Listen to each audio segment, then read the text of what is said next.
Disneyland or Disney World? Ooh. Yes. Oh, man. I'm gonna... Ooh, controversy. 5, 4, 3, Disney. 2.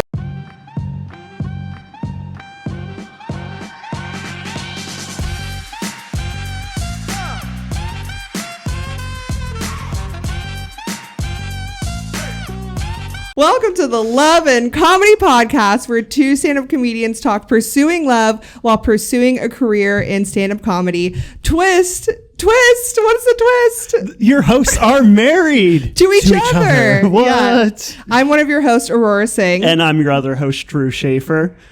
And today is our season 1 finale. It is. We've survived an entire season. Hold on a second. Yeah. I'm the finale? You're the finale! We have I been did not holding know out that. for you. Wow. All the pressure is on you now. Pressure That's is on. amazing. We literally, this is our 3rd time doing a podcast, and this is the only one to make it a full season. I think so. our first podcast we had 7 episodes? Yeah, and Yeah. then we almost broke up. Yep. So we decided to not do that one anymore. Wow. And then the 'Cause second it's too much attempt work. had 1 episode, and then we almost broke up. And we did not even edit it or put it out. Yeah, there's still a project. What happened there?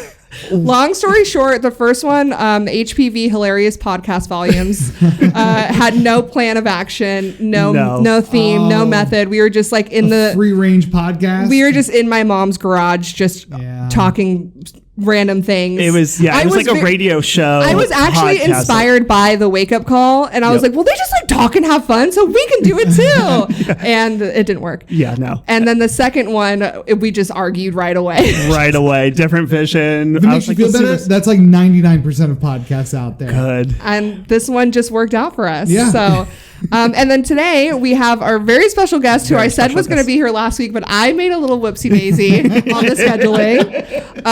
But he's here today. Please help us welcome Gavin from the Wake Up Call on 106.5 The End. Woo! Sacramento's #1 talk. What do you call that? Radio? Yeah, it's show? radio. Radio show, yeah. It's a Morning radio show. Morning radio show. Radio show, yes. I don't like to put all the qualifiers. That makes it sound like morning. Put specifically all morning. the qualifiers on The it best. that you want. The most important time, the most viewers or listeners If is in the you morning. drive to work in the morning, you've probably heard this man's voice. Yep. Say hello, Gavin. Say hello. Been in Sacramento since 2007, which is Yes. crazy. Okay, yeah. Crazy. Wow, 16 years. Oh my God. Yeah. Wow. My This freshman year of October college will or be high school. It'll be my 20th year in morning radio this October, which is crazy. That's like something old people say. Yeah. Like, this is my 20th year in my career. So did you start on the Wake Up Call in 2007? No, I started in Harrisburg, Pennsylvania. Okay. And it was in 2003. And so the year before that, how far back should I go? Okay, I'll go back to college. Okay. Let's take it back. So I went to college at Wagner College in New York City. Okay. And they did not have a radio station. So like I found out through doing research that our college did have a radio station once upon a time, and it had been abandoned. So like literally an episode of Scooby-Doo, me and some friends found it, and all the old equipment was still there, and it was dusty, but it was super outdated. So we had to like go and beg and steal, and we went to other real radio stations and asked like, is there stuff that we can have? And they were like, yeah. And they gave us a bunch of stuff, and we like took it back on the Staten Island Ferry, and we set up this radio station, and it was called WCBG. Oh my God. We relaunched it after like, I don't know, 13, 14 years after it had been off the air. And it was like me and 2 other guys that were like in charge of it. And then when we announced it, everybody came on board. But then I left college, and I was so in debt that I just had a bunch of jobs. And one of them was working for a radio cluster in Harrisburg, Pennsylvania, doing promotions, like going out to events and setting up tables and tents, and it was a fun job, but it wasn't on the air. And I was just at the right place at the right time. And they fired the morning show, and they were looking for a new morning show. And the guy that they gave the job to, he found a girl that was in sales, and he knew me from remotes and setting them up. And he's like, well, you're pretty funny. So we started doing a show like with no morning show experience.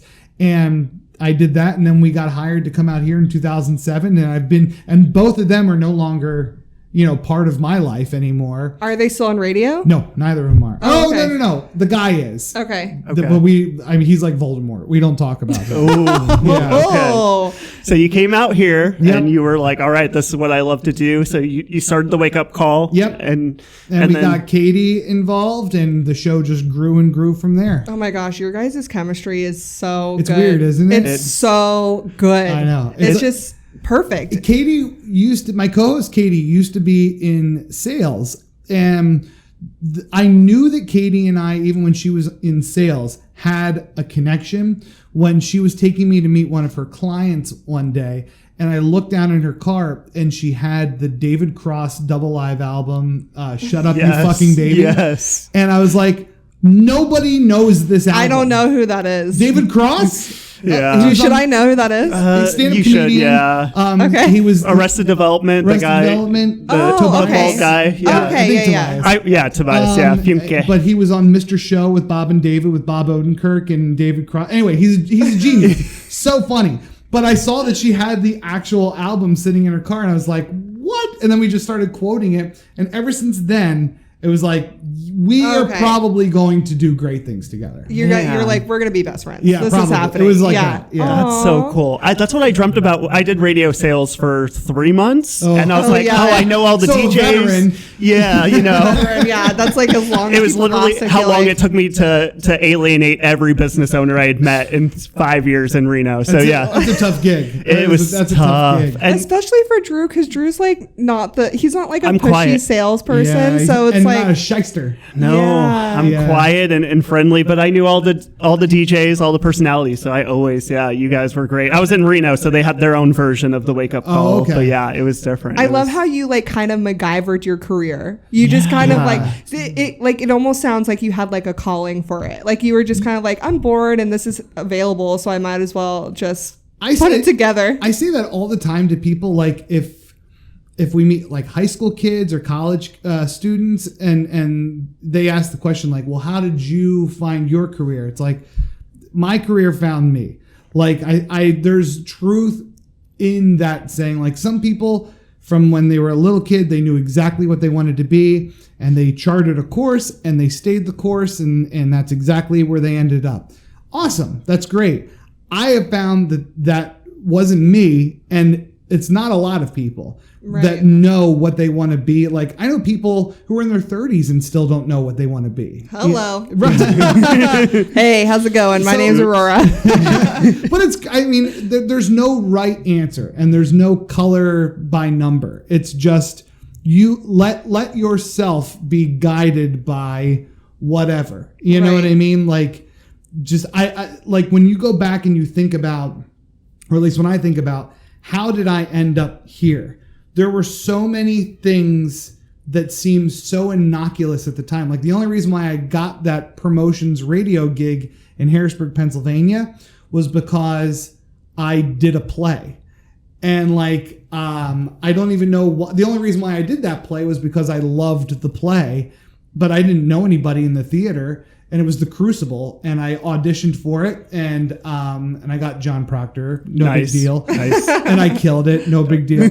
But like, because of that, the woman who owned the theater was also the person who did this like really random Saturday morning AM talk show. So like she had like a teeny tiny job at the radio cluster, and she was like, you know what you'd be good at? You'd be good at like doing promotions and stuff like that for a radio person. I'm like, well, I need another job anyway. So literally like little things that you don't even realize will lead to something big. Did you ever, when you were growing up, did you ever at a young age go, okay, this is what I'm going to do, and like try and make a plan? Yeah, it wasn't this. Yeah, right. Yeah. So what was it? Screenwriter. Okay, Yes. So when you were younger, you were like, I'm going to be a screenwriter. And when I was a teenager, I wanted to, I was really big into the newspaper, like loved journalism, took journalism as far as I could in high school, like to level 3. And I was one of the editors of the newspaper. And I had my own comedy column that I would write in every issue.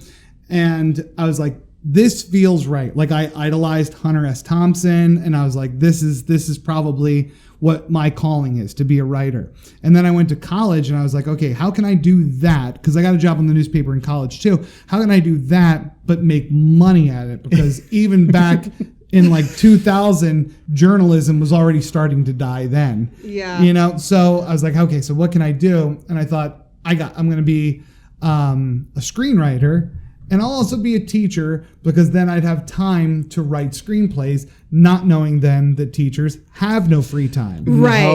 Even in the summertime. Nope. Yeah. Right. Does not exist. And also, don't have enough money to like not stress outside of work. Exactly. Yeah. And they have to constantly, keep their credentials up and take more college classes. Yep. All of this while they're spraying water out of a bottle at all the annoying, all people the that come to the parents that show up to school board meetings and tell why are you failing my kid and stuff Right. like that. This is your fault. This is your fault. So now they have to spend more time in therapy. Right. Yep. Exactly. And so that takes away from your screenwriting yeah, time. I didn't know all that at the time.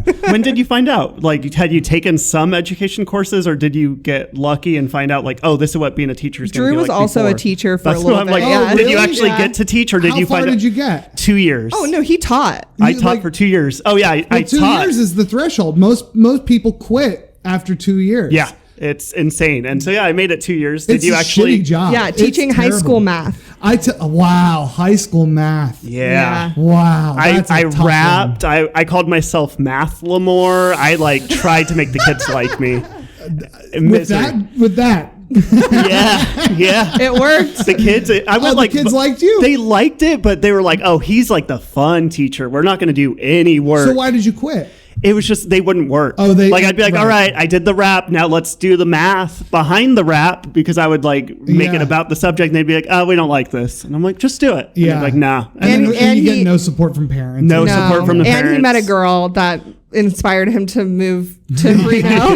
Who would that be? I don't know, just Yeah. some random person. Just her. But It's- yeah, I mean, it's a tough. Yeah. I tell every person that I meet that's like, I'm in education, I'm going to be a teacher. I'm like, don't do it. Just Yeah. drop out. Like, and this is Just coming from drop out. somebody who like has kids in the public education system. The whole thing needs to burn to the ground, and then we need to rebuild it from the ashes. Yeah. Yeah.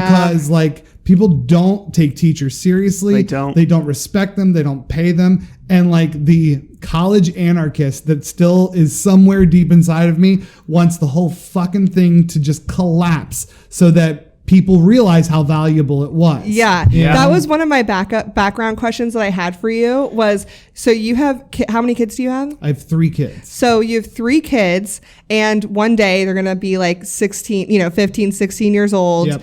And what are you, as a person who's not in like a traditional job and you didn't take the traditional route, what are you going to tell them? Go to college? Or are you going to say, find something you like, take a gap year? Like, what's your advice to your own kids? I should have thought about that more. I actually don't think I sent you that question And before. it's not That- required before you have kids. They don't ask you, how are you going to treat your kids Yeah, when they yeah. want to do I just something was like curious they want to 'cause- be a singer or a dancer or What if one of your kids comes to you and says, I want to be a teacher? I will beg him not to.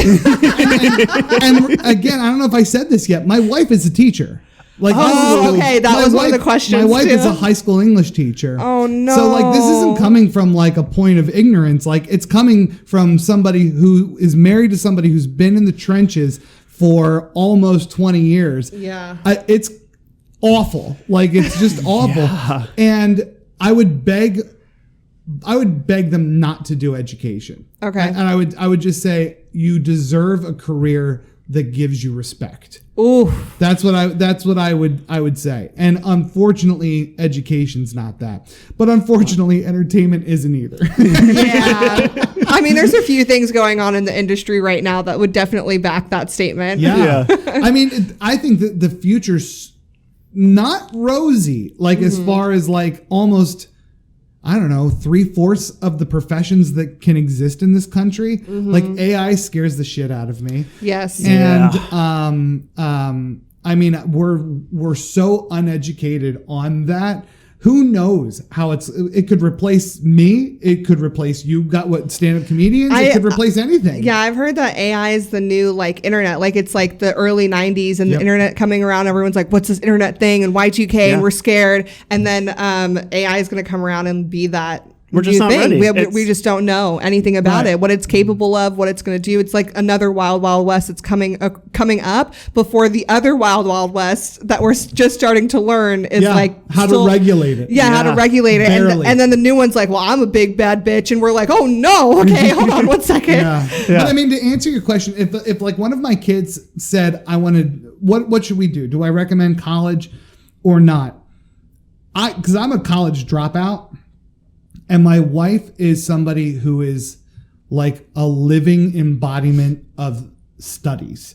Like she's like a legitimate genius. Like she's in Mensa. Like she got a full academic scholarship to Ohio State. And it was for 4 years. So she graduated in 3 and then got her master's in 1 so that all of it was paid for. She's like incredible. God. She's incredible. I watch her take certification tests for education, and it's about a subject that she knows nothing about. She'll study for a day and a half and then she'll ace the test. Like she's on the next level when it comes to her intelligence. Oh, that's so cool. But like because of that, we come from 2 totally different points of view for our kids' education. And I would say that if like my kids like, I'm not sure that I want to do something that necessarily requires a college education, I would absolutely say, then go try, then go do it, you know, but if you're going to do it, don't half-ass it. Don't put one foot in, jump all the way in. Like I know so many people who said, well, I want to be a comedian or I want to be an actor or something like that.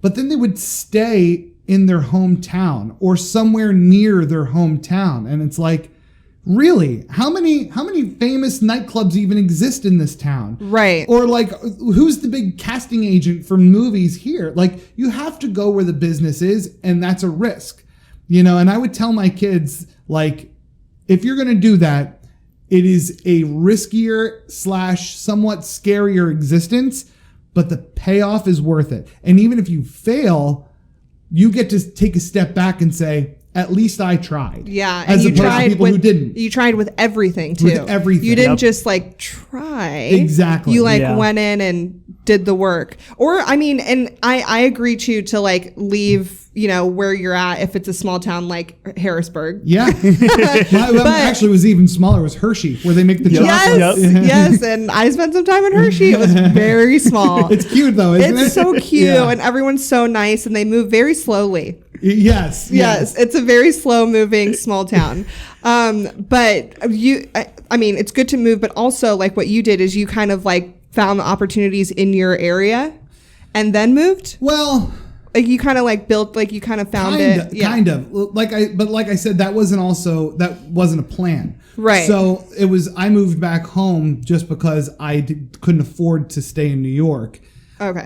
So I'm there and I'm working 3 different jobs, and one of them just happened to lead to something which then led to Sacramento, California. You said yes a lot. Mm-hmm. You said yes a lot, and you're like everything that came to you, you thought about, and you're like, yeah, okay, that, and that kind of like helped lead you to where you are today. Yeah, but I think about things a lot. Yeah, of course. Like before I say, because like you hear about people like, oh well, you should just say yes and stuff like that. True, but make sure you do the analysis before you say yes. Don't just commit or don't just say yes without thinking about it. Like the situation when we moved out here was to replace a morning show that killed a listener.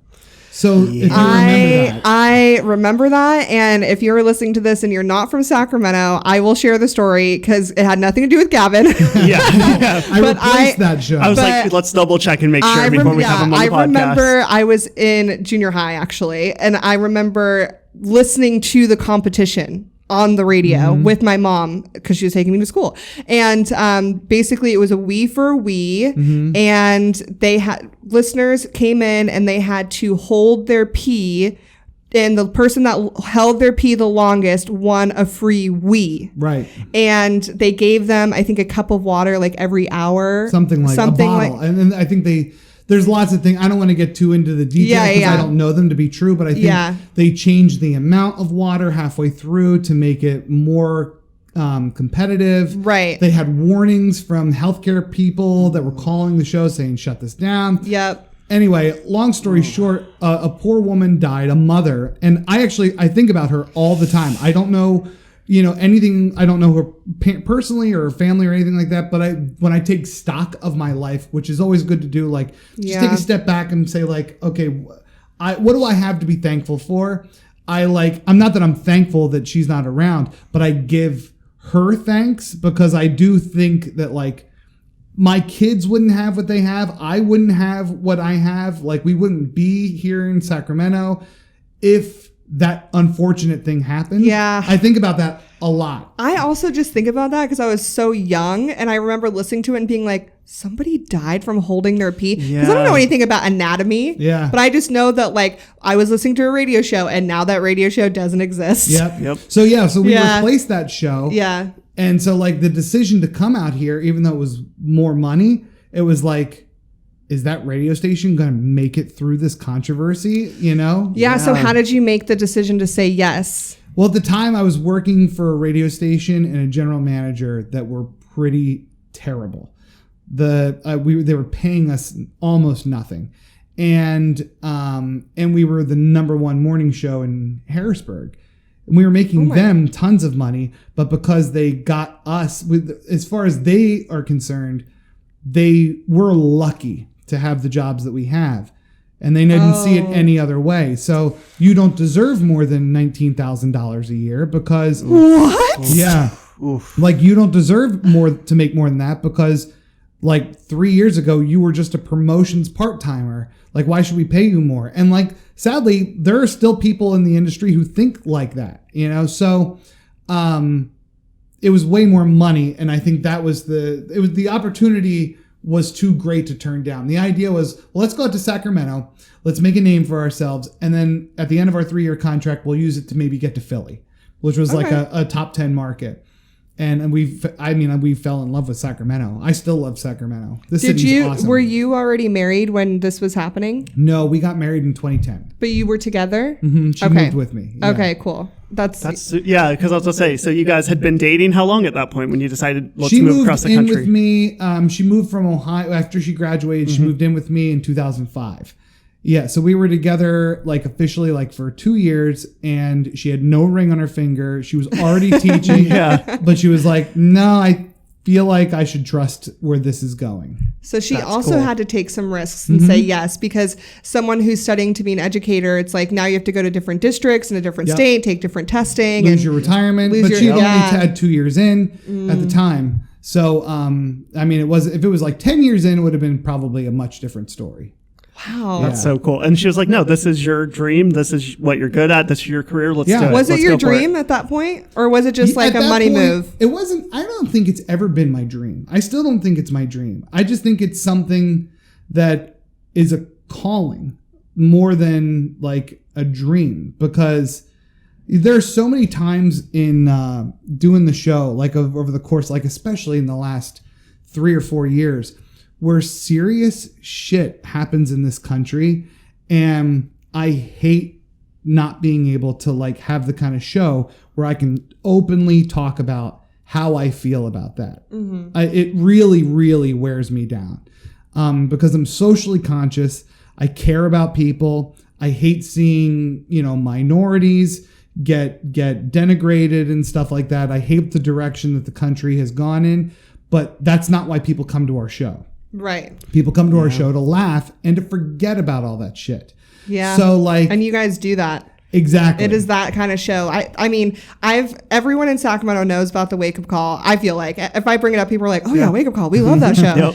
Because you listen to your show and it literally just sounds like a bunch of friends hanging out. And I'd rather listen to you guys talk in the morning than listen to music, because it puts me in this mood of I just feel like happy. It like Yeah. brings me up. I'm like listening to Friends. I don't even care. I just got cut off. Like, like, I'm laughing. Shh, like, I'm listening to the phone call. Hold on one second. Everyone be quiet. What is going to happen? You know, find out. Yeah. Yeah. Or like the what's the last name one? Oh, what?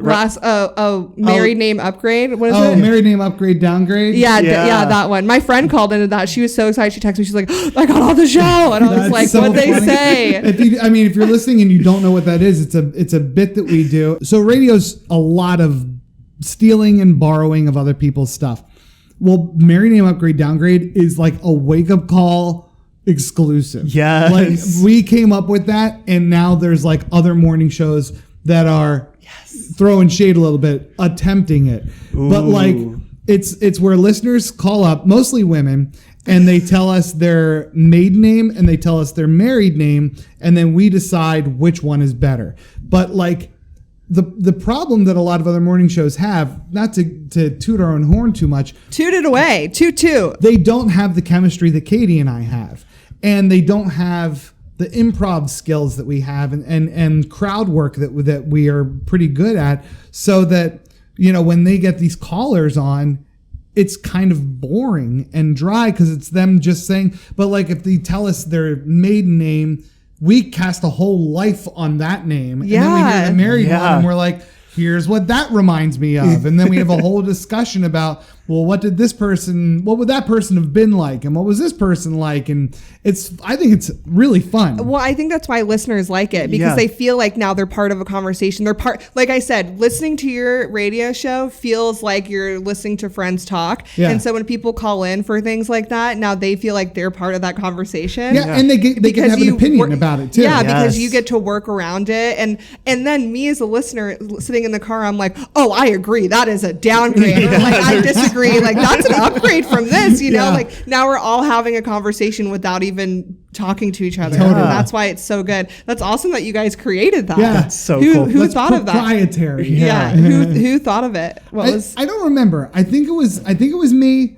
But I'm sure that, because I know that whoever thought of it or whoever said it the first time, it was a long time ago. And we didn't do it on the show regularly until we had to, because everybody got fired from our show except for the 3 people that are left on it now. Okay. So once it came down to just the 3 of us, I was like, I know how to do this bit. Like, this is fun, and I believe in this, and let's do it, and let's do it every week. Oh my Yeah. gosh. I'm really curious. Do you guys like have like sessions where you're like, let's pitch some new ideas, or is this like very like, hey, I had an idea today, can we talk about it? Like, do you guys have set? If there's something that's timely that somebody wants to say, you can say that at any time. But we have 2, sometimes 3 days of the week where after the show we'll have a big show idea meeting, and everybody comes with like 3, 4, 5, 6 ideas that they saw. We pitch it to each other. We go around and we're like, okay, I think we can plus it up by doing this to it. Oh, how fun! Or maybe maybe it doesn't need this element of it. Like maybe we're overthinking it, you know, kind of a thing. And then we just kind of water it down or build it up, and then it ends up on the air. That's so cool. I like that so much. Yeah. I want to see if I have any more questions about your love life. I forgot. About the background information. Yeah, on the background info. I think we did everything. Where, blah, blah, blah. Okay, wait, let's ask some love questions. Okay. Are you doing this part? Yeah. Okay. Yeah. Let's talk about your love life. Alrighty. You just celebrated your 13-year wedding anniversary. Woo, congratulations! And you guys have been together. I'm trying to do the math. What, like 17 years total? Sure. Something like that. Somewhere. I don't know. Like trying to calculate based on 18, right? 18, 2023. Yeah. Yeah. Okay. So you've been together for a long time. Mm-hmm. What's the most annoying thing you do to your wife? That I do to her? That you do to her. Let's start perfect. with it. No, I would say objectively, I'm moody as shit. Like, I can get in my own head like a lot. And, but like, I'm Italian, not to use that as an excuse, but like my whole family's kind of like this, where if I get really upset about something, just let me get upset about it, and I will be fine in 5 to 10 minutes. You know? Okay. And I'm not a punch a hole in the wall kind of guy. I don't throw things. I just get very angry. Yes. And then it flares up, and then it goes away. Okay. You know, and but like I can be like if I'm in a bad mood, I can sink a ship with my bad mood. Like I'll ruin. Is it too soon for sinking ship terms? I don't. No, they wanted to sink. Yeah, technically that they wasn't wanted the to. problem. Yeah. It was the whole imploding part. Yeah, that kinda back up. That's why he Yeah. explodes instead of imploding. Exactly. And I mean, like I'll get quiet at a party, and Oh no! the silence will just be deafening. Where like Gavin's in a bad mood, he definitely wants to go. Oh no! Yeah. Okay. Okay. So the follow-up question is, why don't you stop? I don't think I can. I mean, I do therapy. Okay. That's healthy, good. You know, I try that. I try to like be more self-aware. Like, Okay. you're being ridiculous right now. Like, go take a walk. You know, go take a breath. And I've much better now than I used to be. Okay. When I was in my 20s, oh my God, my temper was awful. Oh, were you a punch a hole kind of guy in your 20s? No, but it was a throw stuff off a desk, like. Wow, Gavin. It was bad. There were fights and stuff like that in my early 20s. I can't say that I haven't done that stuff recently. Yeah. So I think what it is in a relationship, it's like, as long as you're working on it, your partner's like, all right, cool. Okay. You're doing better. We know each other. What's funny about my anger and my temper is that, and this is something I've discovered in therapy, is that I do the opposite if it's a woman that I love. So there's 3 women in my life that I love and I do this to. It's my wife, it's Katie, my co-host, and my mother.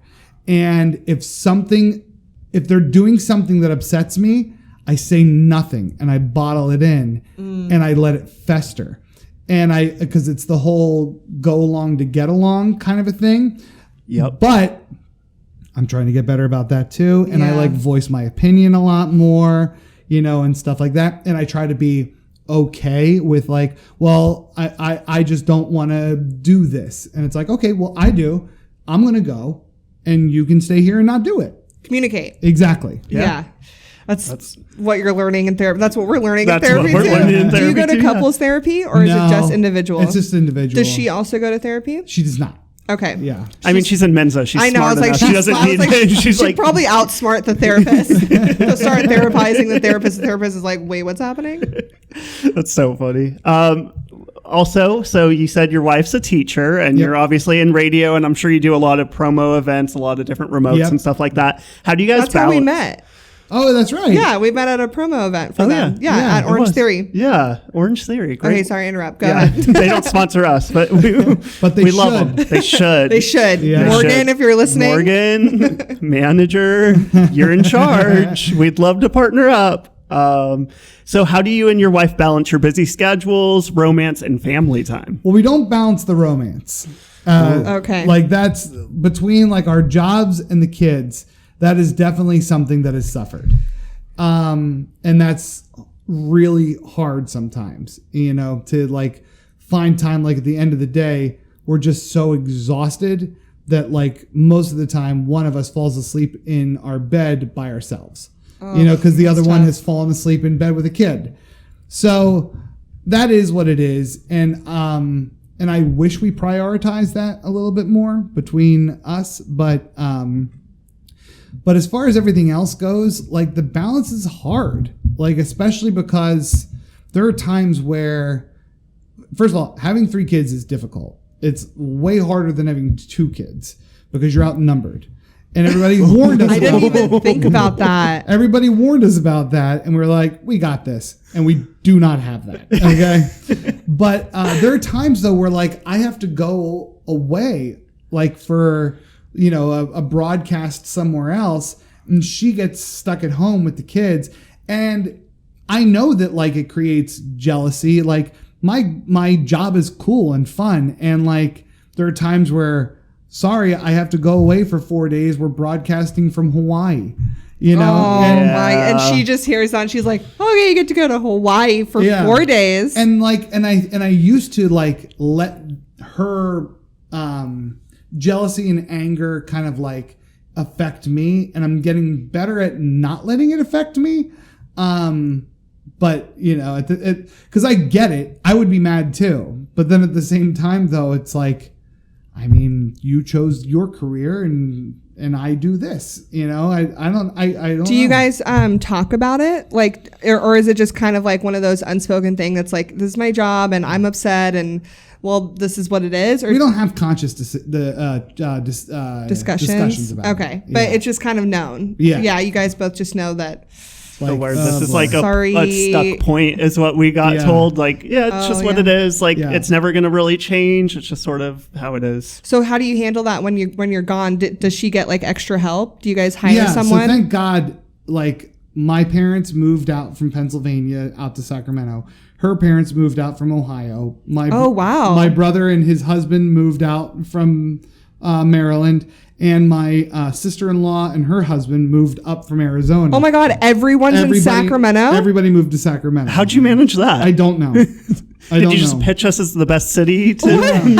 Like, that is incredible. But we were super, super lucky that happened. That's so cool. But now we have like an army, and like, you know, so people help. Okay, yeah, so you're not so outnumbered anymore. No. You had a third kid and you were like, okay, I need reinforcements. Everyone go ahead and move on over to Sacramento. We need help with this. There's just one day you were really quiet for a long time. They're like, yeah, we need to all move right away. Yeah. Gavin's been quiet for 15 minutes this time. So with your kids, because obviously you said the romantic part kind of suffers a little bit. Yeah. What about with the kids' events? Because how old are they again? 11, almost 7, and 4. Okay, so you got a little one. Mm-hmm. So with all the like elementary school things, because I feel like there's more events that happen in elementary school. I could be wrong. I have no children. Well, yeah, I mean, that's actually one of the perks about my job and my shift is that like I'm done by noon most days. Okay. And I can go to a lot of the elementary school stuff. Like I'm there to like read my kids, to do like a class reading to their class. Like we do stuff like that, you know, so cool. And I love it. I love doing stuff like that. Yeah. So, and we live right down the street from the elementary school, which makes it pretty good too. Yeah. So we still attend everything. We have time to do that. Well, and I'm so jealous. Cool. My mom never came to any of that stuff. And now you do comedy. And now I do comedy because my mom was a single mom teaching high school kids at Grant. She taught at Grant High School. She was a principal there. Oh my God. So I saw her at the end of the day. Wow. And principals, I mean, even more than teachers, like they have to go to all of that. Everything. Oh, everything. I was her daughter, but she had hundreds of kids that were going through way harder stuff than my little spoiled ass in Catholic school. Yeah. I mean, I had the stay-at-home mom who only... her job was me, and so either way, you're gonna fail as a parent, is what we're saying. Either way, they're gonna become comedians. Definitely. Whether you're there never or there all the time, there's no. What's funny about that is I think about that all the time. Yeah, like what's your impact on them being there or not being there? Being such a like self-aware person, or trying to be a more self-aware person, and somebody, and I externalize it also with like. With what, like, are my kids going to be going to entertainment too? So, like, I think about it from, like, an entertainer's perspective, but I think, like, something awful will happen in the house, and I will lose my shit, and I will yell, and I'll go, that is going to make them funnier. Oh, my God. What is the one job in entertainment you would say, please don't do that? The one job in entertainment? Yeah, if you're... Is there anything in entertainment that you're like, no, hold on, pump the brakes? Probably porn, I would imagine. Okay, I mean, that's a dead giveaway for sure. Besides I don't know porn. Too many porn stars that have had happy endings. No pun intended. That's like the one that it's like, ooh, your parents definitely. Yeah. Ooh, yeah. Besides porn. That I wouldn't want them to go into. I can think of one right off the top. What's that? DJ. Oh, yeah, definitely. Just not like, a DJ. Yeah, not radio. You mean like, not a radio. Let's all make sure. The like, I'm going to... And that's what all kids want to do now. Yeah. They all want to do... Like, so they don't want to popular. put... Like, my 11-year-old plays the ukulele, which is awesome. But all of his friends, they're taking DJ lessons. Okay, here's the thing. If my kid wanted to be a DJ... I would tell them the same thing. Okay, if you're going to be a DJ, you're going to be a DJ. Okay, you're not going to go out to the clubs, drinking, doing drugs, hang out with girls. You're going to go to the club. You're going to make contacts. You're going to make music. You're going to work on your stuff. Like, you're going to be a DJ. You're not going to be like a DJ. Right. You know what I mean? Yeah. Like, you're going to make a career. I mean, and this is where I have to like learn to curb my opinions, but like, I would also be disappointed that they would choose such a talentless profession. I don't care how many DJs are listening to this or watching this. All you do is push fucking buttons. I have been in enough DJ booths. I have been on stage with famous DJs. You do nothing. Damn. You jump around on stage. You shoot toilet paper into the audience. You throw cakes on people. DJs get the party going though. Like, let's go. As a fan of EDM now, I'm like, oh, I want some good ones. I don't want these crappy ones that just play the same song with the bass turned up. Okay, cool, good for you. Something happens though when that bass drops. Oh, I can't tell you that I agree. That bass drops, my soul drops. We partied in New Orleans, and I hit the right level of drunk where the EDM music hit me, and there was just... It was strobe lights. It was bass. It was I get that, but literally though, I've been in those situations. I've been to EDM shows, and I get it. The hype is there. Yep. The vibes are there. You don't need to pay that DJ. No, that's not a live appearance. All of that can be accomplished with. I don't advocate for AI to take many jobs. That's one that it can take. Yeah, you can easily get an animatronic from Disneyland to do or put a chimp in a shirt.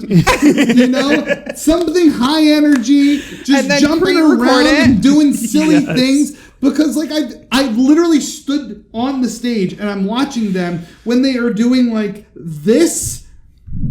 They're not doing anything. They're not doing anything. Are you jealous that they have headphones though? I'm jealous that they're paid six figures to mime is what I'm jealous of. You just gotta be really good at it. Maybe I should be a DJ. Yeah. That sounds like a sweet gig. I mean, she says as I'm the one with all the sound. I know, on my laptop. But apparently you don't need to do that. You can just like press a button. I honestly just hit record and the rest is taking care of itself. It's beautiful. That's what they should do too. Okay, so your other answer besides porn would definitely be DJ. I feel like there's a passion behind that. Probably. Yeah. Or like, I don't know. I've also seen like a lot of like pop singers come through like in my career too. For every one that has come through our studio that has made it and become like really big, like Lady Gaga or Justin Bieber, I've seen easily 10 to 15 that have just become nothing. Like, I can't tell you how many like 8x10 autographed glossies have been left on my desk, and I couldn't tell you who that person is or what they do now. And I see how like the music industry kind of like those aren't human beings to them; they're products. Absolutely. And I've seen it firsthand, and it's like I know that fame and fortune comes with that. But I also like to go back. I want you to have a job that gives you the respect you deserve. And I feel like a job like that, they don't respect you. They respect your revenue. Yes. That's the pop music industry. And that's why being a DJ makes you mad, because they're getting respect that they don't deserve. And money. For nothing. Yep. Yeah. Oh my goodness. What's the last question? Yeah. So you were starting to talk about it a little bit, but what's a piece of advice you would give a couple with one conventional job and one non-conventional job? So your wife's a teacher, you work in radio. What's a piece of advice you'd give a couple that has that sort of dynamic? I would say give each other space. Let that person stay in their lane, kind of a thing. And try not to get envious, because I get envious of her sometimes too, because she gets, I don't want to say summers off. Teachers are always working. Plus we've got 3 kids, but it's like, I would love, perfect example. And I think this is something that she does take for granted. And I've told her that I think you take it for granted because you don't know any other way.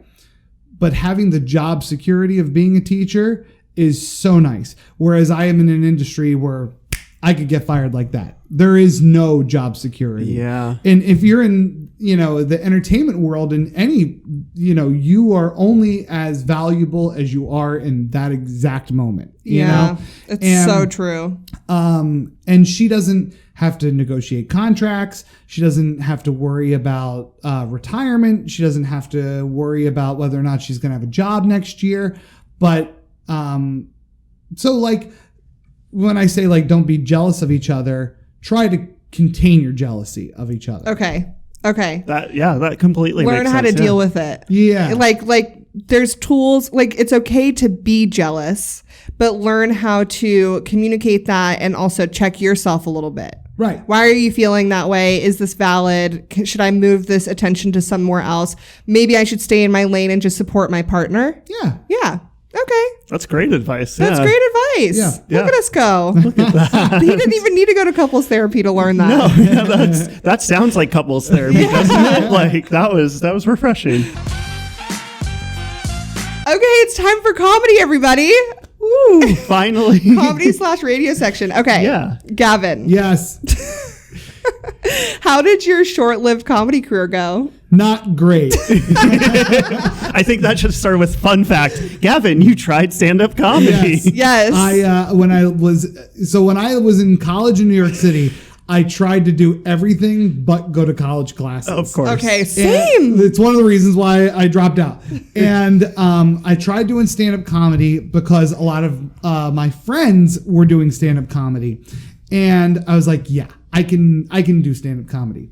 The very first night that I did stand-up comedy, I killed. Like it was just I got, because you know how you get that high from like a great night? I literally just got it right now. I was like, yes. You can see it in a first timer too. You're like, oh, they're hooked. If you've never done stand-up comedy, if the first time you kill, you could kick a hole through a brick wall. Like yes. you feel that good about everything. Oh yeah. And I was like, this is it. This is my life now. I'm gonna do this. And they were like, okay, so like we're gonna probably go back and like do some showcase stuff like next week. I'm like, I'm going back tomorrow. And I like went back to the same club and did the exact same set, fucking crickets. And I couldn't, because like I said, like I think about things too much. I couldn't figure out in real time what was I doing different. It wasn't even the exact words. It was the exact timing, the phrasing, like the emphasis that I was putting. Everything was identical. Okay. And it wasn't getting any reaction, let alone it felt like I wasn't even there. Like you couldn't maneuver. You couldn't adjust because it was your second time on stage. Yeah. And like I said, my temper was bad. So I started to then react in real time. And I started to get really mad at the audience, which never goes well. Oh my God, Gavin, I'm going to send you home with some homework. You have to go on YouTube and look up, what is it? The cringiest stand-up clips of the year. It's like 30 minutes. It's really? It's like stand-up comedy, like breakdowns of the year or something. And it's they're all comedians losing it on stage. Yes, and it's so funny and cringy. And I mean, I do love cringe. I wish that there was a camera recording yours because I would love to see it. So anyway, that wasn't the last time I did it, but it was the last time I did it for like a month. And then I went back and tried it again. And it was just like, I'd have like 2 good shows and then 1 bad. And I hated it. I have too fragile of an ego to just do the like win-win loss, because when you're doing stand-up comedy, it's you that they don't like. It's not like you're doing a play and they're like, I just didn't like the play. You were fine, but I didn't like no, they're your thoughts. They're your jokes. You're the only one on the stage. They don't like you. Yeah, that's it. It's tough to take. Yeah. You got to just learn to let it roll off your back in a sense. But after that, I did improv, which was way better for me. Because you had a team. Yes, and I really I took classes at the Upright Citizens Brigade Theater, the original one in New York, which was fucking awesome. And I'm sure they don't do this now because of labor laws, But I told them I cannot afford to pay for classes, but I will work here for free, and they let me do it, and it was awesome. Like, and we got to interview Rob Corddry. Remember Rob Corddry, the actor? Yep. No. He was on the Daily Show. He's in Hot Tub Time Machine. Yep. Okay, yes. He's bald. You're not good with actors. No, this worst. is one thing you'll learn about me. I am terrible with names, faces, Okay. actors, Maybe it's just celebrities. bald actors. She knows David Cross either. But anyway, so we interviewed Rob Corddry on the show. I was trying to think of one bald actor. That you know. Sorry, yeah. I The just Rock. thought of Mr. I know The Rock. I just thought of Mr. Clean. That's what I thought of. I know that cartoon. Okay, sorry, But go we're ahead. interviewing Rob Corddry, and then like during the interview, I'm like, I took an improv class of yours, but I was the guy who didn't pay. And he like instantly was like, "Oh my God, you were the guy who swept up." I was like, "Yes." He's like, "Well, I'm glad to see that you're doing something now." Like it was so, but he was being very funny. It was very funny, but yeah. So I did improv, and then my friends that kept doing stand up, I helped them with their jokes, and I'd watch their sets and give them tips. How many times did you get on stage before you were donezo? That's a good question. If you can remember. It was less than 50. Less than 50. Yeah. Okay. Within a year? Within like a year and change. Okay. And it just was the people not liking you part. Yeah. That just really It's a hard life too. Yeah. It's not easy. It's late nights. Like it's a lot of waiting. Like, Yeah. I mean, you guys know, I'm sure you've talked about it. Like, yeah, but we want to hear your perspective. because when you're starting out and you're nobody, you'll show up to showcase nights and you could stand there for 3 hours and not ever perform. You know, That is a very New York and LA thing, Yeah. for sure. Yeah. It's not so much like that in Sacramento. okay, well that's good. Yeah, I mean, we don't really have showcase. I mean, we don't really have any big clubs here to get past at. Like, obviously, Yeah. we have like Live Nation Punchline, we have Laughs, and we have Comedy Spot. Yeah. But other, Which is where you're broadcasting. oh my Yep. gosh, we are. Thank We're you, on the Gavin. same. I was like, okay, there is hold one. on. There is Shout one. out. There is one open mic in town that you do wait up to 30 minutes, and you might not get a spot, but Yeah. they let you know right away. At least 30 minutes. Yeah. Isn't that 30 bad. minutes. I waited That's it. over 2 hours, almost 3 hours one Nope. time. That's how it Didn't is get at the on. Comedy Store in LA. Yeah. Yeah. You wait. Well, it's not like this anymore since the pandemic. But when I lived down there for a little bit, we would wait about 2.5 hours. Wait in line around we would wait in a line of like 150, 200 comics to put our name on a list. Yeah. And then they post 10 names, and we would And all then- just like waiting for a school play announcement. Yeah. And then worst case scenario, no, it's worst and best case scenario, a huge A-lister comes that And night. bumps Yep. everybody. And everybody's just, you're like, you can hang out and watch, but Louis C.K. is going to do Yep. an hour. And Yep. everyone's just like, yeah, no, that makes sense. Yeah. And you know where you don't have to deal with that?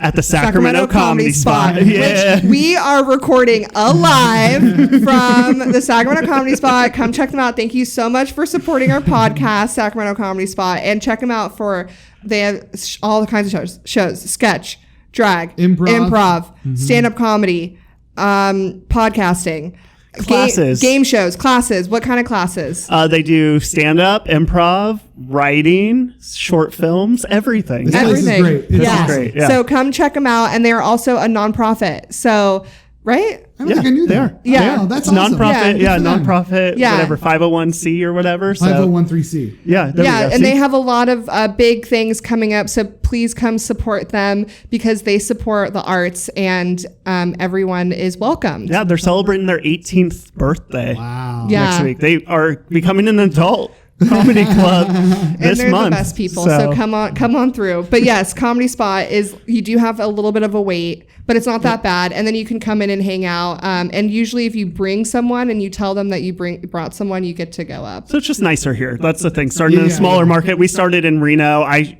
literally hit up the guy a week before, and he's like, "Yeah, you're on next week." That Yeah, probably you- would have been better for You me. started stand up in New York. Yeah. Ooh. The stand-up town. I Right. mean that to start stand up It in was New York rough. is terrifying because there's so many people and there's so much competition right off the bat. And not only that, but there is an embracing of comedies or comedians in New York, but there's also cutthroat competition in New York. Like I mean, I don't care. It doesn't mean anything now. But Rich Voss, who is a stand-up comedian, he was just fucking brutal to me. Like, and I would see him at a lot of places, and the worst was he was right. Like, he's like, oh, last time I saw you, you didn't get a single laugh, and he'd tell you that like right before you go on, and you're like, fuck. Did you see Pete Holmes on HBO had a show? What was it? Waiting? Crashing. Oh, I did. Crashing on HBO. I watched some of that. Yeah, he was on that. Same thing. He had that same attitude towards like Pete Holmes. Like, I want to get up tonight. He's like, well, you kind of suck. Yeah, it's like, so he must be a stalwart of that scene where it's like every up and comer is like, oh yeah, he used to do that to me too. Maybe that's his way of like weaning out the people who can't handle it. Yeah, it's hazing. I think it's hazing. You know, like, because like, and I also like. I mean, he's a successful comedian and he's on shows and stuff like that. But like, I think it was also like I sensed like bitterness in him too. That like at the time that he was doing that, he was already like in his mid 40s, 40 to mid 40s.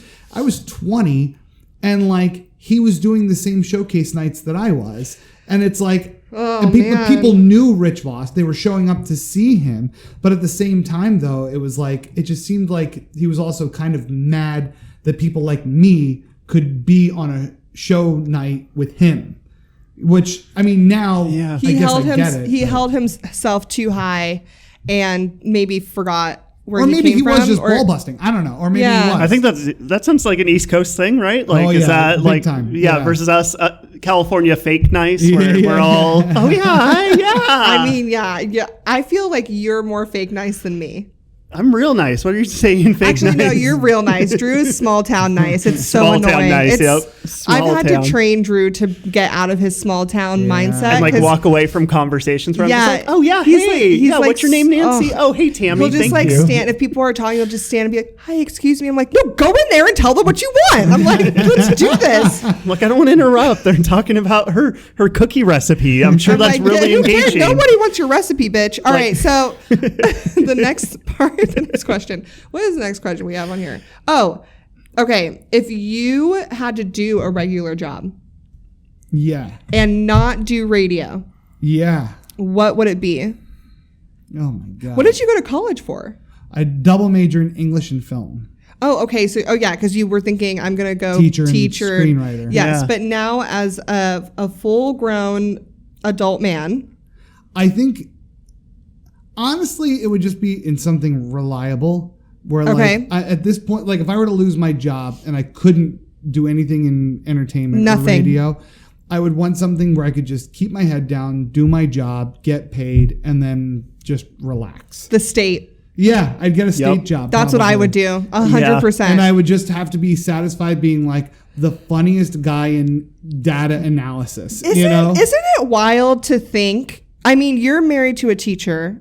And I'm sure she's not as public as you are. No, she's very introverted. She doesn't even like to post on social media because she thinks everybody looks at her. Isn't that wild to think? I talk about this with my comedian friends all the time, that people just like live their lives. I know. And they just like don't have the need to like share with, I'm like, how do you just like go to work and then just like go to dinner and you don't tell anybody? Yeah. I don't understand it. I know. I don't either. That's incredible. You're not looking for validation every turn.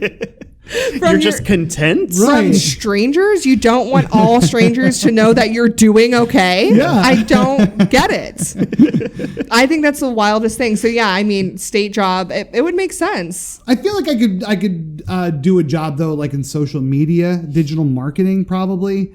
Okay. Like just because of how much social media has changed the landscape of everything, but especially like with radio. Like it used to, like, remember the old joke, like you have a face for radio? That's long gone. Like there are people now who only have jobs in radio because they're hot. Yeah. They're terrible on the air, but they have a big social media following because they're hot and they post bikini pictures. And what it's are like, you thinking of? No, there's just, before you said bad at their job. Do you know a hot radio host that you're thinking of right now? From The Circle on Netflix, who now is on Gavin's station? Brew. Remember? No. The hot guy who was like, Did you watch The Circle? she's a huge fan. Yeah. Wait, who's Brew? I don't remember. Oh my god. You have to look So him up. bad with names. Yeah, see? I told you. Because I I even told What's you. my name? Is he the Gavin? intern? Is he the intern? Is he the intern from the show? Brew? How do you spell Brew? BRU? BRU. And I wasn't talking about him No. specifically. Until he said bad, but I was like, but- he's so attractive and like charismatic. Wait, is he I'm like, on the wake up call? no. Wait. He's a syndicated night show. Yeah, but they Oh my do the gosh. shout outs to Sacramento and stuff Yeah. like that. So yeah, that's why I was like, it Brew. doesn't count. Brew. This could be the yeah. deleted scene of just. Yeah, Brew. Yeah, he's a little cutie pie. Yeah. Yes, I remember Brew. Okay, so he has a okay, solid. Yeah. He's not Yeah. a face for radio guy. Yeah, right. He's not. I've been thinking about becoming more sexy on social media. Should Okay. I do it?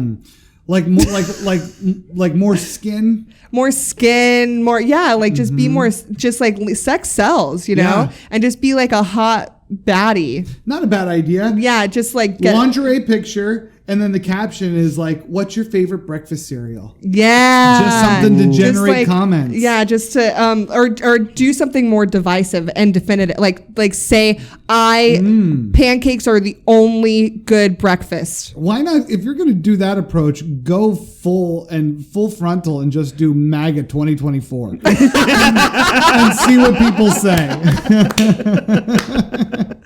Okay, I'm That'll gonna take get this advice. some interaction for sure. That'll get the goal. traction. Okay, great. So you would work for the state. That's okay. Let's see the next one. There's nothing wrong, state workers, with No, working no. for the state. No, there's nothing wrong There's with part it. of me that's envious. I know, and that's the part that I'm saying. Yeah, I hear it again, like when you mentioned like you and your wife, like we're sort of jealous of the other. It's like I hear it. You're like that stability, that just do your job and everything's Right. fine. It's not at the whim of some producer or some not needing the executive, yeah. validation. That's the part where I'm like, you guys just live. Like they just go and they live, up. Yep. and then they get a paycheck, and then they're just at and home. then they go home and they don't think about stuff. And they don't think about their job, and then they just like go to brunch on Sundays. They don't have to Yeah. be like, oh, I'm going out of town to do. They just They come see Yeah. our shows. They listen to Yeah. your show. They're Yep. just living life, and that's their. they're jealous of our lifestyle, and then I'm jealous of theirs, because there's so many times where I'm like, oh, like this weekend Drew and I are going to be in San Diego doing a bunch of shows, and people are like, wow, that's so cool, you get to travel and go to San Diego, and we're like, yeah, but it's also so cool that you get to just like stay home. Right. Yeah. And, And, but like- not only that, but the pressure that is on you guys. Right. Like, what if I have a bad show? What if it this, that, and the other thing? There was What if no one shows up? I was going for walks a lot at one point in my career. This is before I even moved to Sacramento, and there was a neighborhood getting built, and I would walk through this neighborhood getting built, and I'm not making this up. There were guys that were like up on roofs, just like doing the framing or putting the roof on, or I don't know what the fuck they do, but they were doing it, and it was a beautiful weather. Now it happened to be beautiful weather at the time, but I had the thought like, those guys get to work all day with their hands. At the end of the day, when they're done, they get to take a step back and physically see what they did. Wow. And they get to go home and not think about what they did that day, or whether or not anybody's gonna like judge them for like anything, and they just get to go home. And I remember thinking like, what a life. But then they don't get to go to the Critics' Choice Awards, and they don't. But and to them that doesn't matter.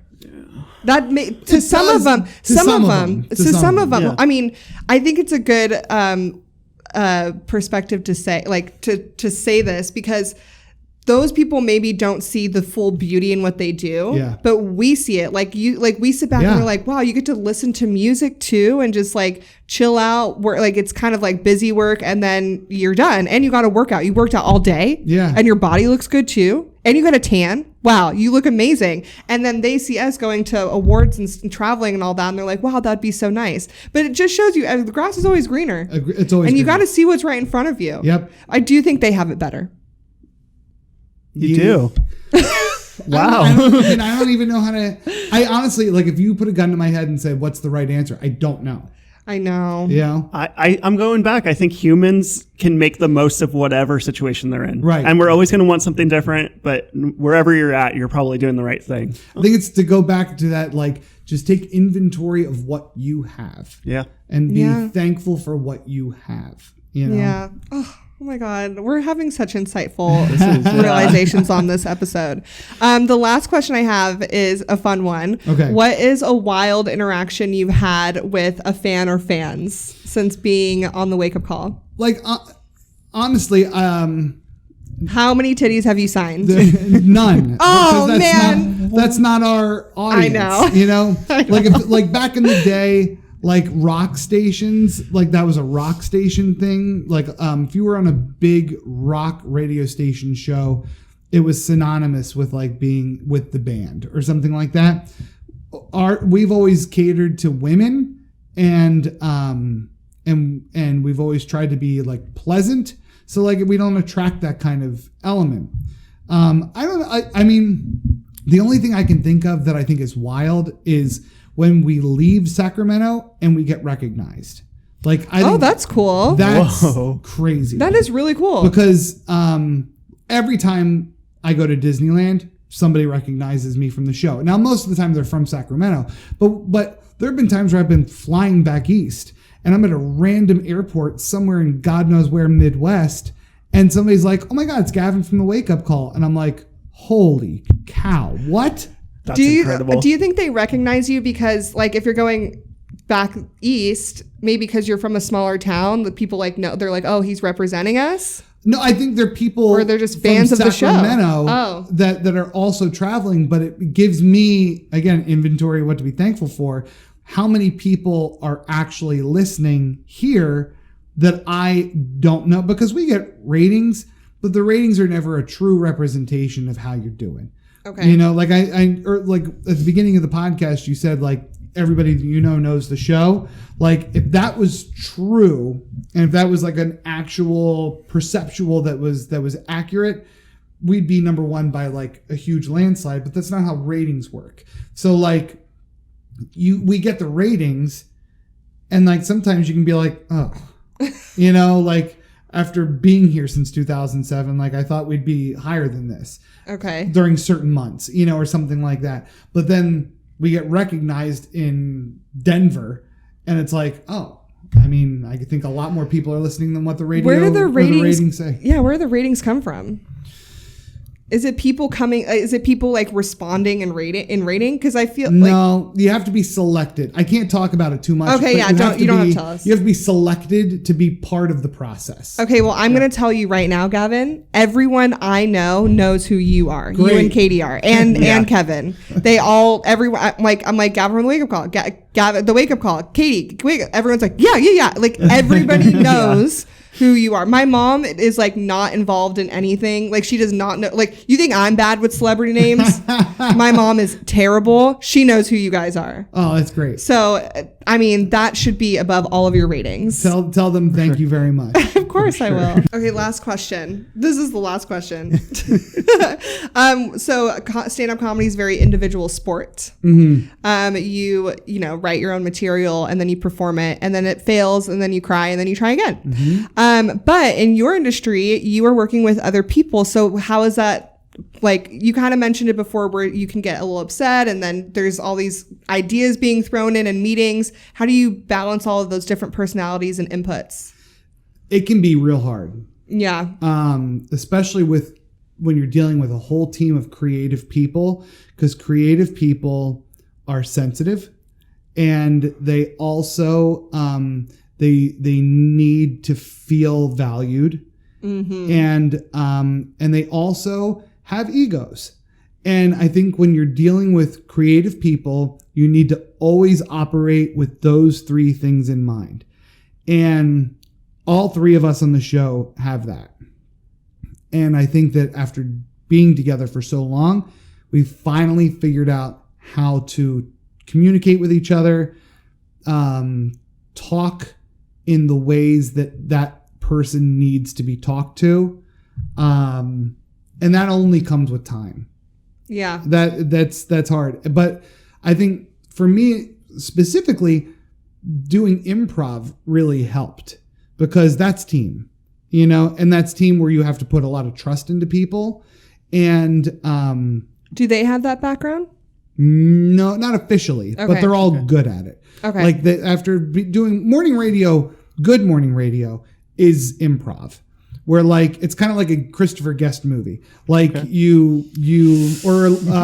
Enthusiasm, where like I know what you're talking about. I'm locked in. I'm locked in. Yeah. So Larry David. So the way that they shoot those scenes for that movie or for that show was you knew the premise, you knew the beginning and the end, sometimes the middle, but you don't know what each person's going to say. Okay. Reno 911 is the Reno example 911. you will know as well. Okay, yeah. They'll just be like, all right, you're getting arrested, Terry, for doing whatever. Okay. Go for Right. it. Got it. And I feel like Good Morning Radio is that. Okay. That's how we run our show, at least. It's like building a relationship with anyone. You have to make sure that you guys understand each other's, icks and triggers and Yeah. what makes them happy and what makes them work. Yeah. Yeah. And when it doesn't work, it really doesn't work. Like the guy that I came out here with, who is still in radio, but he moved back to Pennsylvania. Mm-hmm. He made being in a relationship with him difficult no matter who you were. Okay. And I stuck with him longer than anybody else did. And it definitely changed who I was in like good and bad ways. Okay. Because you learned how to communicate with someone and also what you didn't want in a radio partner. But my relationship with him was so toxic that it affected my marriage. Like, because like he would do things so maliciously, even if it was on a subconscious, it was still malicious.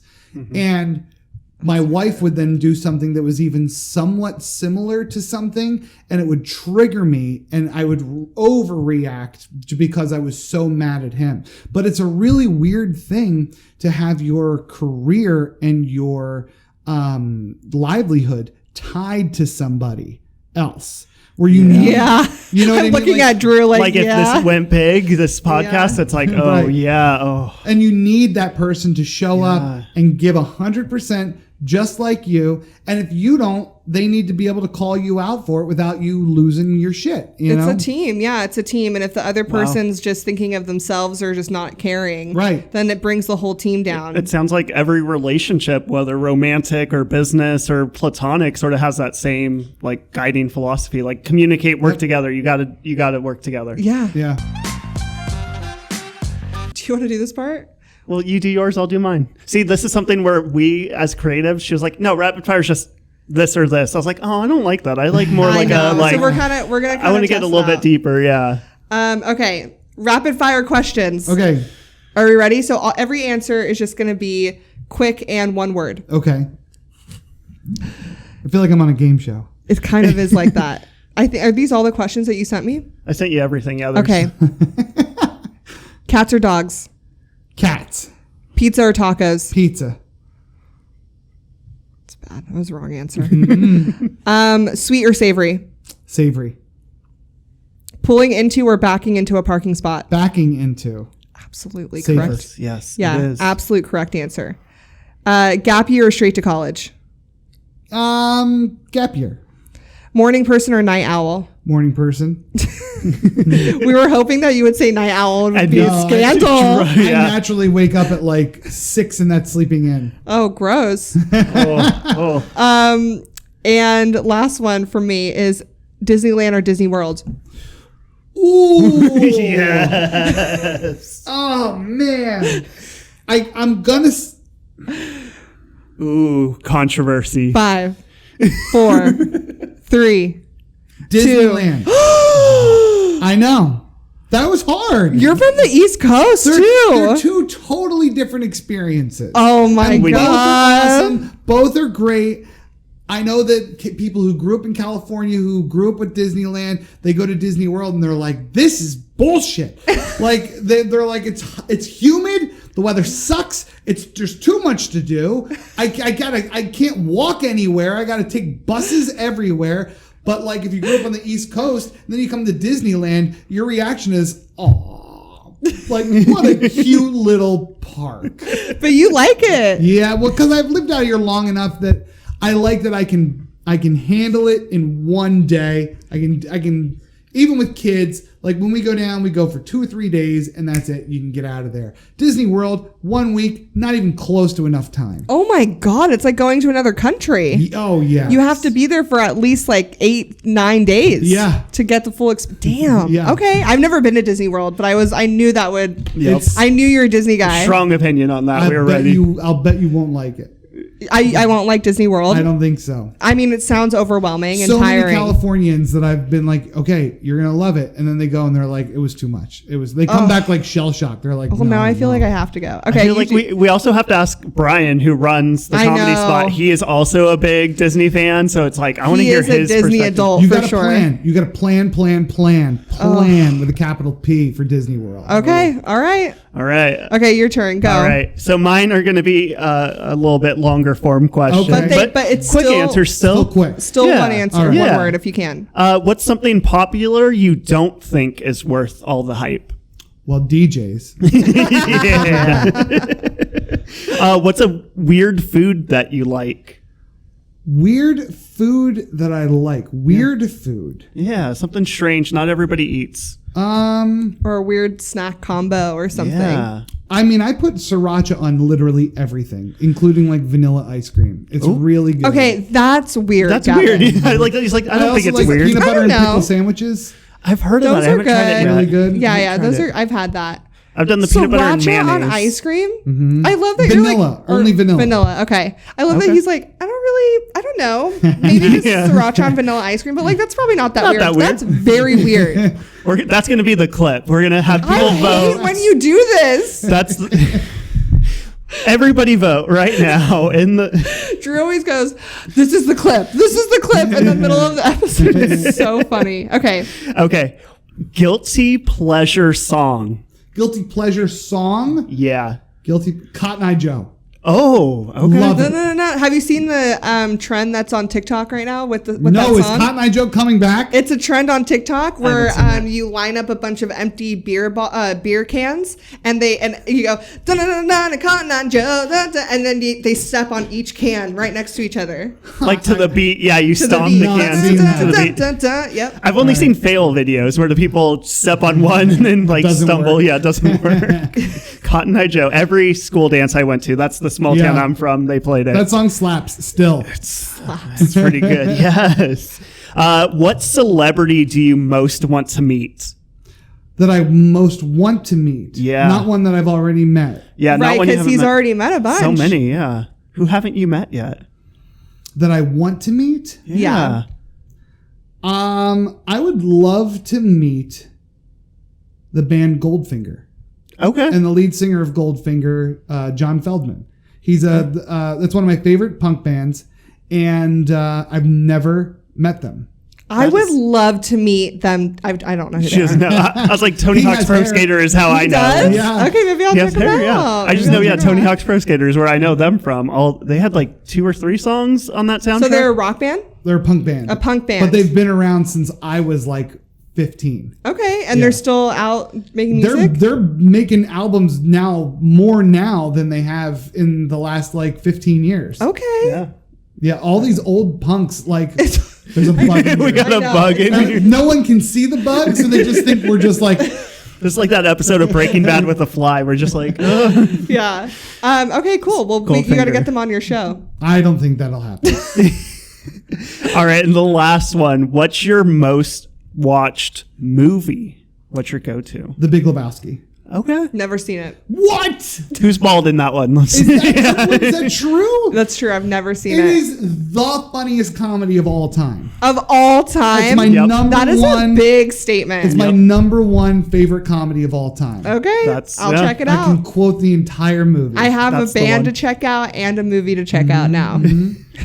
Is that it? That's it. Okay, the last thing we normally do with comedians is pocketed punchlines, where we deep dive into old notes and hear premises. But you No, said you had a thing with that. Yeah, I don't. So I don't have any stand-up notes obviously anymore.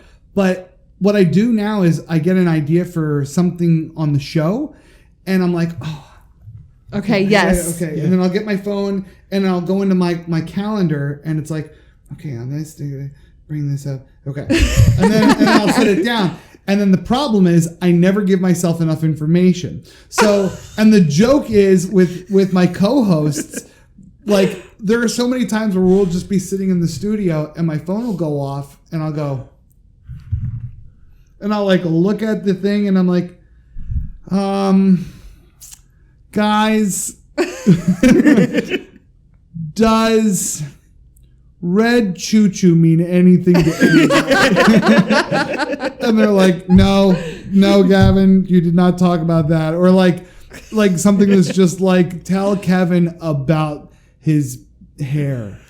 And I'm like, I don't know. I need more. You got to be more detailed. I know. And specificity. I don't know how to make myself longer notes on my phone. So do you have any old ones that you want to bring up? I mean, literally, like the red choo-choo was like a real one. Oh, wow. And we still never figured it out. There's like been so many ones, and like sometimes I'll set them like because it'll be an idea for like Christmas. So I'll have an alert that I'll think of now, an idea for something to do at Christmas time. And then I'll set an alert for late November. So it's like, you set yourself up for failure, Gavin. Like there's no way. Like you got to be more detailed on these notes. Right. Like there was something that came up once and it was like female Santa. And it's like, great thought starter. Wish I remembered the rest of that. I don't. Do you remember any of the jokes that you said in that first set? Oh, in the first set? Yeah. And when you first started stand up or in that first set, are there any jokes that you're like, oh yeah, I remember this and this is how it went? I don't remember any of the actual jokes. I just remember the context of it. Okay. It was a 10-minute set and the first 10 minutes on your first time? Yeah, because it was like an open thing. But see, for me, I didn't think that was that. Do you think that's too long? First starting out in stand-up, I would not think that's long, but now that I'm in it, I know 10 minutes is too long for your first time. Yeah. It can be. Yeah. Yep. But the first third-ish was all about moving to New York, at like only like being like 19 years old and how like overwhelmed, and then how I came from Hershey, Pennsylvania, and but like it wasn't, looking back, it wasn't funny. Like it just, I don't know. Cause like when you first start out, you don't have a voice. You don't know what, right. I think that's the most important part with stand up. Know what you want to say. Like not what you are saying. What do you want to say? I don't like comedy that's puppets, or like, dick and fart jokes. Like, I think that's base level comedy. I like it when you have something to say and you can make it like, that's why I think more now than ever before in his career, fucking Chappelle is absolutely a genius, because not only is he saying what he needs to say, he's doing it in a funny way. Right. And he's saying things that matter to him, and like it feels like when when comedians go on a mic and they're speaking, they need to have like Chappelle's like having a reason why he's on there. Exactly. He's not just like telling jokes. He's like, I'm saying this because people need to hear this perspective. Right. I've always George Carlin was like that. Yeah, I've always thought comedians are low key like modern day philosophers. Oh, absolutely. Yeah. Like that's the what best we do. ones are. Yeah, the good ones. Yeah. The good ones. Yeah. Like I think Mark Maron's like that. I think Patton Oswalt is like that. Oh my God. I think yes. David Cross is like that. Yes, David Cross is so good. And like Mark Maron, I mean, after his girlfriend passed away, he did a whole thing about, and Patton Oswalt too. His wife. When his wife passed away, because I had my daughter pass away, and not one of the three that I still have, and but when my daughter that was a joke, away, right? Drew, not when the three that you still have. Yeah. You didn't laugh. I was like, did I like laugh at something insensitive? I was like, that was funny. I was like, it was dark humor. It was dark humor.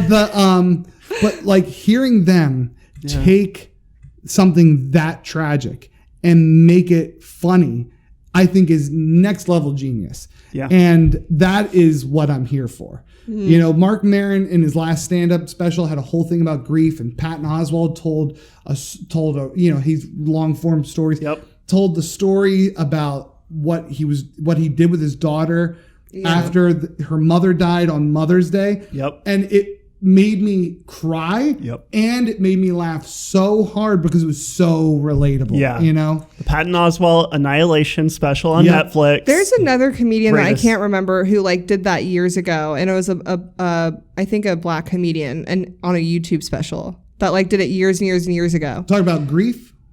Maybe. I can't remember. But anyways, I also think it's very genius when comedians do that because it makes your audience hear it, and people who have lost close people in their lives, then they hear it and they go, okay, I might be okay after this. Right. Like it helps them see like the other side of, or the light in the situation, which is so weird to say in a situation that's so dark, but it does make the audience kind of like feel good that we can all be together and find some kind of positive or something funny in it. Like Patton Oswalt being like, I looked like a homeless person walking a child. Found a child. Who found a child and was like, is this where they go to school? Can I have a juice box? Like, that is so funny. I love it. I've been writing jokes about my ex that passed away, and I've been encouraging Drew to write jokes about his brother, but it's just hard. It's hard to make things hard. like that And funny. It's like what you were talking about. There's like things going on in the world you want to talk about, but it's so hard to make it fun and funny where people can enjoy it. But you're like, man, I want to talk about it so bad. There was so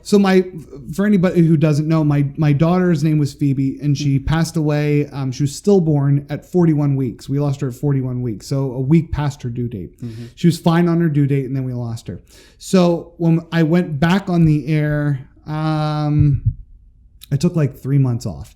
And when I went back on the air, I told a story about buying her urn.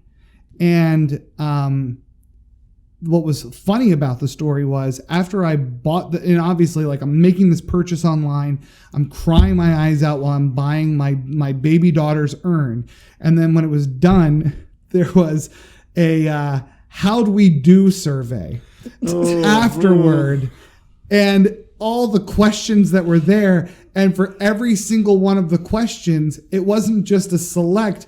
It's like, if you would like to add other comments, select here and type it in. And I was like, okay. And I did, and I read all of the comments that I had back to this company that was so tone deaf. And afterwards, so many people came up to me and they were like, that was so funny and so relatable. Like, because they had to buy a coffin for a loved one, or like, you know, and like anybody that's in the business of death, like they do stuff like that without realizing what they're doing. And it just like brings you back to be like, oh wait, this is still, people are still trying to make money. I'm still alive. Yeah. Right. Okay. Yes. Comments, concerns, questions. At least it wasn't Amazon. Like, we saw you were interested in this. Here's emails. Yeah, exactly. Do you want more? It's Question like, is, no. why didn't you purchase it off Amazon? No, I'm just kidding. And so you read it on air, like the comments. Yeah. And that's and that like, probably, I mean, you don't know how many people were driving to work that morning and maybe just going through something similar in that weekend. Totally. And then heard that and went, wait, that happened to me. Yeah, that was weird, you know, and had them kind of like giggle with you a little bit and had a moment of like relief in that darkness that they had. Oh, that's incredible. That's why I love what we all do. We're all reaching out to people. And that's one of the best parts about doing stand-up is being able to connect with people that way. Oh, totally. Yeah. Well, this was a lot of fun. Oh, thanks. And I feel like I tied up a lot of your time. No, I feel like I tied up a lot of your time. No, this is so, we appreciate it. You're giving me so a much. break from my kids. Oh, okay, good. You're welcome. So, season 2, we will only be interviewing parents because then they show up grateful to us. Yes. No, this was thank you very, so much. very like, I don't know, some really deep moments. And funny moments. Insightful. That was the word I was looking for. There Insightful it is. podcast. That was a good word. Thanks. I like it. I tried. Okay, should I do the little wrap up? Yeah, let's do it. Okay. First off, Gavin, thank you again for coming. Of course, thank you. Where can everyone find you? It's so funny because I ask all the guests that, but it's like, people know who you are. Okay, go ahead. Where can people find you? If you're in Sacramento, you can hear us on 106.5 The End, weekday mornings, 5:30 to 10 a.m. And if you're not in Sacramento or you're not up at that time, you can download the Odyssey app, AUDACY, which is a terrible idea for a company to have a word spelled completely different, but it's Audacy, AUDACY, the app. And then when you're on there, just search The Wake Up Call under comedy podcasts. It's great. It's so good, you guys. Please listen. And do you have anything that you're working on right now that they should go to? Any projects, foundations? Not currently. Okay. Nope. Okay. Good. Cool. Awesome. That's it. Oh, and then I have to do the rest of the thing. Yeah. Thank you guys so much for listening. You've already found us at the Love and Comedy Podcast, but if you want to follow us on all the socials, it's the Love and Comedy Podcast. And by all the socials, I just mean Instagram and TikTok. And the only two that matter. The only two that matter right now. And we have a YouTube channel, so the Love and Comedy Podcast. I am one of your hosts, Aurora Singh. You can find me at Aurora Singh Comedy, or check out my website, aurorasingcomedy.com, for all upcoming shows. And we produce episodes every Thursday. Yep. But this is our finale. Season 1 finale. We are done. We'll be back in August. With somebody sponsor them. Yes, someone sponsor us already. You should make one up. Be like stamps.com. Like right now we just have Comedy Spot, but Orange Theory, if you're listening, we'd love you to sponsor us. Yeah. And then that's it for me. And I'm your other host, Drew Schaefer, at Drew Schaefer Comedy. And yeah, thanks so much for listening to season 1. We'll be back with some more games, more fun segments, and keep you laughing, and hopefully drop some more insightful knowledge in season 2.